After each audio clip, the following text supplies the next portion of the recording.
Hey Alpha Nurses, I'm Nurse Sandro from alphaNurseGuide.com. This is NCLEX PN Review Lesson 47, Mental Disorder Questions. You can get my study guides on Etsy. You can follow me on Facebook, Instagram, and TikTok for more content. All links are in the description. Without the way, let's get started. Question 1. Following a group therapy session, a client approaches the nurse and verbalizes a need for seclusion because of uncontrollable feelings. The nurse reports the findings to the charge nurse and expects that the charge nurse will take which action? A. Call the client's family. B. Place the client in seclusion immediately. C. Inform the client that seclusion has not been prescribed. D. Get a written prescription from the healthcare provider and obtain an informed consent. The correct answer is D. Get a written prescription from the healthcare provider and obtain an informed consent.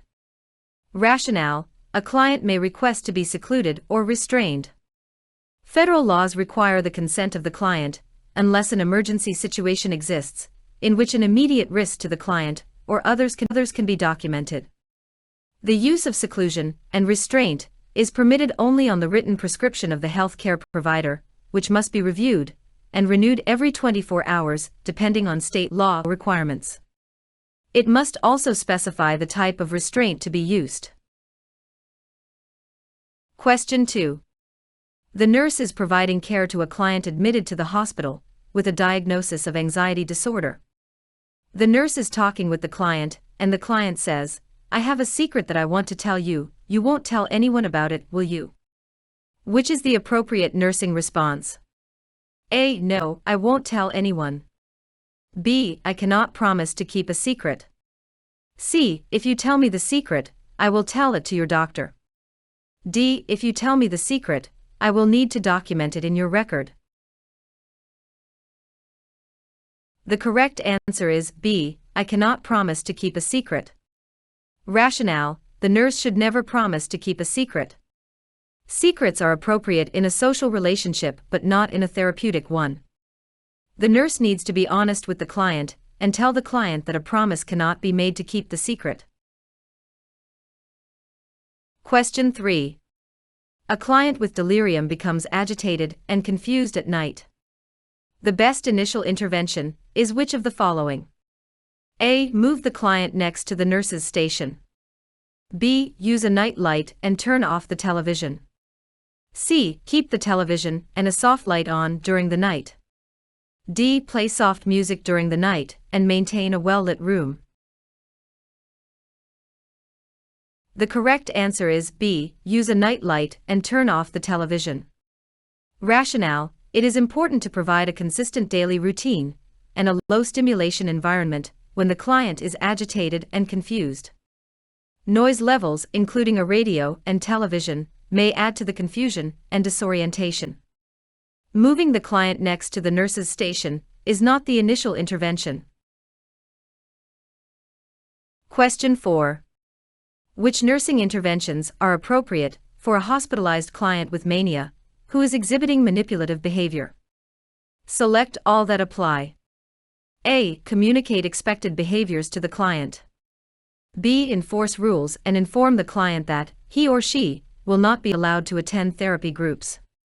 C. Assist the client in developing means of setting limits on personal behavior. D. Follow through about the consequences of behavior in a non-punitive manner. F. Be clear with the client regarding the consequences of exceeding limits set regarding behavior. The correct answers are A. Communicate expected behaviors to the client. C. Assist the client in developing means of setting limits on personal behavior. D. Follow through about the consequences of behavior in a non-punitive manner. And F. Be clear with the client regarding the consequences of exceeding limits set regarding behavior.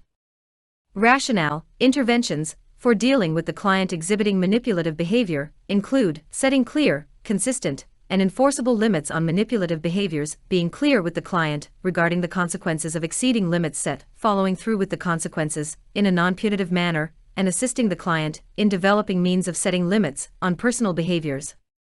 Enforcing rules and informing the client that he or she will not be allowed to attend therapy groups are violations of a client's rights. Question 5. The nurse observes that a client is psychotic, pacing, and agitated, and is making aggressive gestures. The client's speech pattern is rapid, and the client's affect is belligerent. Based on these observations, the nurse's immediate priority of care is which? A. Provide safety for the client and other clients on the unit. B. Provide the clients on the unit with a sense of comfort and safety. C. Assist the staff in caring for the client in a controlled environment. D. Offer the client a less stimulating area to calm down and gain control.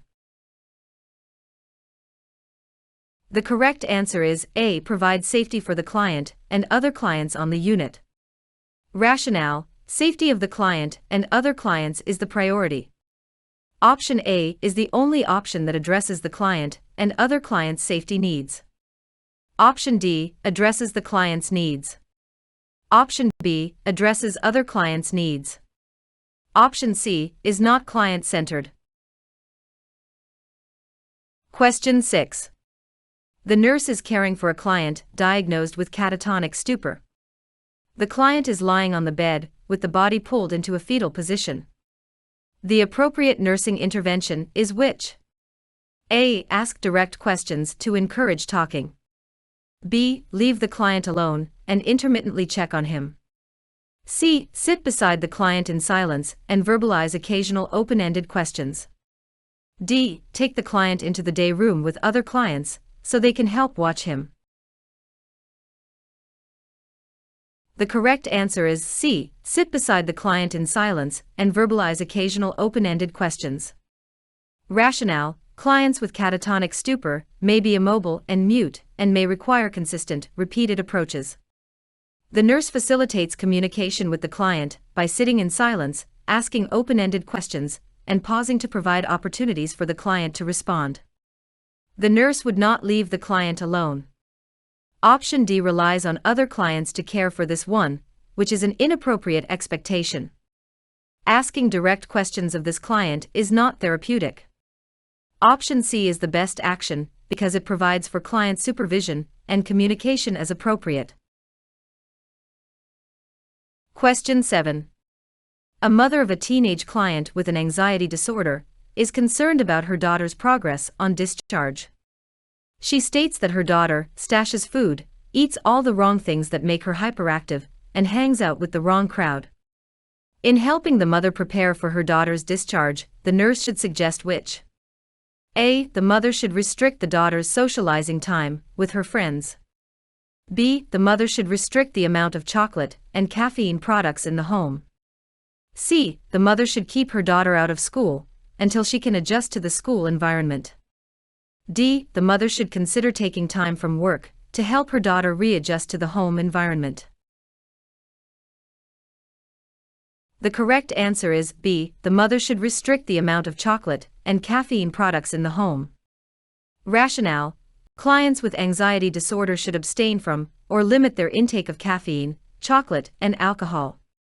These products have the potential of increasing anxiety. Options 1 and 3 are unreasonable and are an unhealthy approach. It may not be realistic for a family member to take time away from work. Question 8. A client has reported that crying spells have been a major problem over the past several weeks, and that the doctor said depression is probably the reason. The nurse observes that the client is sitting slumped in the chair, and the clothes that the client is wearing do not fit well. The nurse interprets that further data collection should focus on which? A. Weight loss. B. Sleep patterns. C. Medication compliance. D. Onset of the crying spells. The correct answer is A. Weight loss. Rationale: all the options are possible issues to address, however, the weight loss is the first item that needs further data collection, because ill-fitting clothing could indicate a problem with nutrition. The client has already told the nurse that the crying spells have been a problem. Medication or sleep patterns are not mentioned or addressed in the question. Question 9. The nursing student is developing a plan of care for the hospitalized client with bulimia nervosa. The nursing instructor intervenes if the student documents which incorrect intervention in the plan. A. Monitor intake and output. B. Monitor electrolyte levels. C. Observe for excessive exercise. D. Monitor for the use of laxatives and diuretics. The correct answer is C. Observe for excessive exercise. Rationale: excessive exercise is a characteristic of anorexia nervosa, not bulimia nervosa. Frequent vomiting, in addition to laxative and diuretic abuse, may lead to dehydration and electrolyte imbalance. Monitoring for both dehydration and electrolyte imbalance is an important nursing action. Option 3 is the only option that is not associated with care of the client with bulimia. Question 10. The nurse is caring for a female client who was recently admitted to the hospital for anorexia nervosa. The nurse enters the client's room and notes that the client is doing vigorous push-ups. Which nursing action is appropriate? A. Interrupt the client and weigh her immediately. B. Interrupt the client and offer to take her for a walk. C. Allow the client to complete her exercise program. D. Tell the client that she is not allowed to exercise vigorously. The correct answer is B. Interrupt the client and offer to take her for a walk. Rationale: clients with anorexia nervosa are frequently preoccupied with vigorous exercise and push themselves beyond normal limits to work off caloric intake. The nurse must provide for appropriate exercise as well as place limits on vigorous activities. That's all I have for this video. Please like, share, let me know if you have any questions. If not, I'll see you in the next video. Thanks for watching.